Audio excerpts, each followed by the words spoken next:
நண்பா, நான் அக்செப்ட் பண்ணிட்டேன். என்னோட சேனல் எனக்கு கிடைக்காது அப்படிங்கிறத. ஏன்னா என்னால முடியல. இத கடந்து மூவ் ஆன் பண்ணி நெக்ஸ்ட்டு போயிரலாம் அப்படின்னு முடிவு எடுத்துட்டு தான் நான் இந்த வீடியோவே போஸ்ட் பண்றேன். இன்னைக்கு தான் பார்த்தீங்கன்னா, இந்த சேனலையும் கிரியேட் பண்ணேன். என்னோட புது சேனல் பார்த்தீங்கன்னா இதுதான். ஸோ முடிஞ்ச அளவுக்கு என்னோட சப்போர்ட்டர்ஸாக இருந்த எல்லாரும் இந்த சேனலுக்கும் உங்களோட ஆதரவு கொடுப்பீங்க அப்படின்னு நான் நம்பி கிரியேட் பண்ணியிருக்கேன். முடிஞ்ச அளவுக்கு உங்களோட சப்போர்ட்டை கொடுங்க. இதுக்கு மேலே யாரோட சேனல்லையும் கமெண்ட்லேயும் போயிட்டு நீங்கள் வந்து பார்த்தீங்கன்னா எஸ்ஆர்எம்க்கு ஹெல்ப் பண்ணுங்கள், சேனல் ஹேக் ஆகிடுச்சு அப்படின்னு உண்மையிலேயே இதுக்கு மேலே கமெண்ட் வேணாம் நண்பா. ஏன்னா இதை அடுத்தவங்க ஹெல்ப் பண்ணணும் அப்படிங்கிற ஒரு மைண்ட் தாட் இருந்தாலும் ஒரு கட்டத்துக்கு மேலே அவங்களோட வேலையை குறுக்கிட்டு தொந்தரவு பண்ணுற மாதிரி இருக்கும். உண்மையிலேயே இது தப்பு என்னோட தான். அன்னோன்னு ஒரு பர்சனுக்கு ஒரு மேனேஜர் அக்சஸ் கூட பார்த்திங்கன்னா நான் கொடுத்துருக்க கூடாது. அதுக்கான பரிகாரமாக என் சேனல் இழந்துட்டு நான் தவிக்கிறேன். இது என்னோடய போகட்டும். என்னோடய லைஃப்பில் இது ஒரு மிகப்பெரிய லெசனாக இருக்கட்டும்.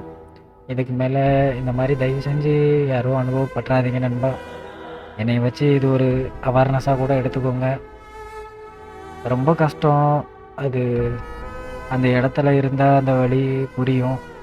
முதல்லேருந்து மறுபடியும் போகிறது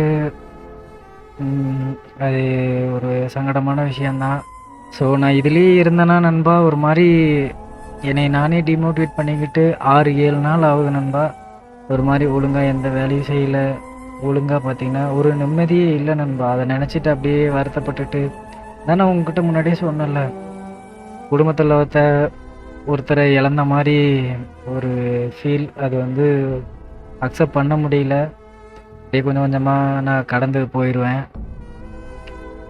அதாவது என் சேனல் வெறும் நான் ஒருத்தனுக்கு மேனேஜர் அக்சஸ் கொடுத்து எப்படி பிரைமரி ஓனராக ஆனா அப்படிங்கிறதே எனக்கு தெரியாமல் ஒரு புரியாத புதியரில் நான் இழந்துட்டேன்.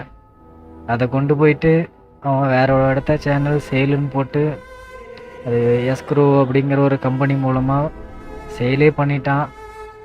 சேல் பண்ணதும் பார்த்திங்கன்னா அவன் ஒரு செல்லராக ஃபேக் டீட்டெயிலை கொடுத்து என்னமோ நானே அவங்ககிட்டயும் சேல் பண்ணுற மாதிரி என்னோடய சேனலை சேல் பண்ணிட்டான். அது இன்னொருத்தர்கிட்ட போயிடுச்சு. இது வரைக்கும் கூட யூடியூப் டீம் பார்த்திங்கன்னா இது தேர்ட் பார்ட்டி விவகாரம் தகராறு அப்படின்னு சொல்லிட்டு இருந்தாங்க. இப்போ நிறைய மெயில் மாறிடுச்சு, நிறைய ஓனர் மாறிடுச்சு. இப்போ யார் ஓனராக இருக்காங்களோ அவங்க தான் கரண்ட் ஓனர். அதேமாரி நீங்கள் தான் ஒரிஜினல் ஓனர் அப்படின்னா நீங்கள் போய் அவங்ககிட்ட பேசி வாங்கிக்கங்க அப்படிங்கிற மாதிரி சொல்லிட்டாங்க. இருந்தாலும் ஃபைனலாக ஏதாவது முயற்சி பண்ணி பார்க்கலாம் அப்படின்னு ட்விட்டரில் நான் வந்து என்னோடய பிரச்சனையை சொல்லி யூடியூப் டீமை டைரெக்டாக காண்டாக்ட் பண்ணுறதுக்கு ஒரு போஸ்ட் போட்டிருக்கேன். முடிஞ்சால் பார்த்திங்கன்னா கீழே லிங்க்கு கொடுத்துருக்கேன். ஒரு ட்வீட் மட்டும் பண்ணுங்கள். ஒரே ஒரு சப்போர்ட்டாக இருக்கும். நிறைய பேர்த்துக்கு இதை ஷேர் பண்ணி விடுங்க. என்னோடய சேனல் இதுக்கு மேலே இதுதான். 100% நான் வராதுன்னு எப்படி நம்புகிறேன் அப்படின்னு எனக்கு தெரியல.